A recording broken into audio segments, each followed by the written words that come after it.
You know, there was days where I was like, I need to actually live in Jamaica for 5, 6 years to get this. So it was never that moment. No, there was never a moment with Bob because we could take 5 years studying him. You know, you could spend 10 years studying him.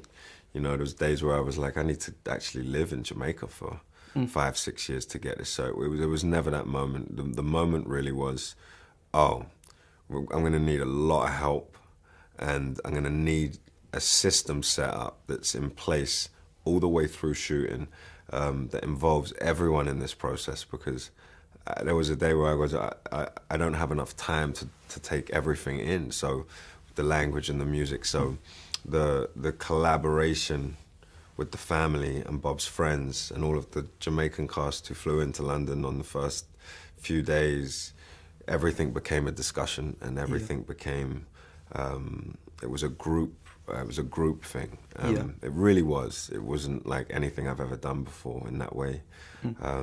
So if there was ever a moment, it was probably, you know, 2 or 3 months before we started shooting, where I was like, this is gonna need more than just one dialect coach on set. We need a language team set up.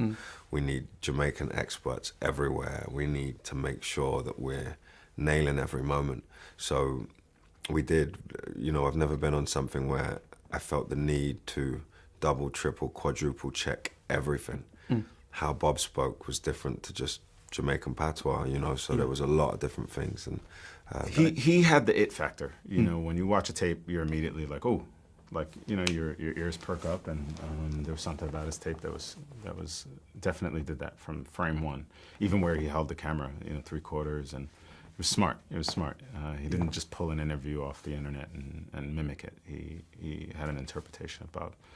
And, you know, he had short hair, so I'm looking and I'm trying to see him, and I'm like, I see Bob. And he had enough of the attributes, and I thought, you know, really interesting, really smart, really intelligent actor.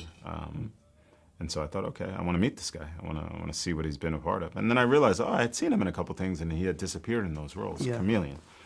And so yeah, that was it. I remember talking to Ziggy about it, and the producers in the studio, and saying, I think we might have something here. And then then it was kind of putting him through the ringer and chemistry chest and all that other stuff. But yeah, boy, did he do the homework. what was different about Bob to me was that he was an artist. You know, I've never played an artist. I've never played a musician, and so I needed to understand what it means to be a musician. What does it mean that every day you wake up and you play and you write and you think of lyrics, and his life was about creating, you know. So that was what was different about it, you know. The iconic status, and, you know, how loved Bob is around the world. I mean, I knew that before we started. You really have to turn the volume down on that pretty early on, because it's not going to help you find him. It's not going to help you find the more personal side to Bob, the more intimate side, his vulnerability, his struggles, what he went through, you know, his experience growing up in the ghetto. The iconic thing, that's where he arrived. I need to understand how he got to where he did.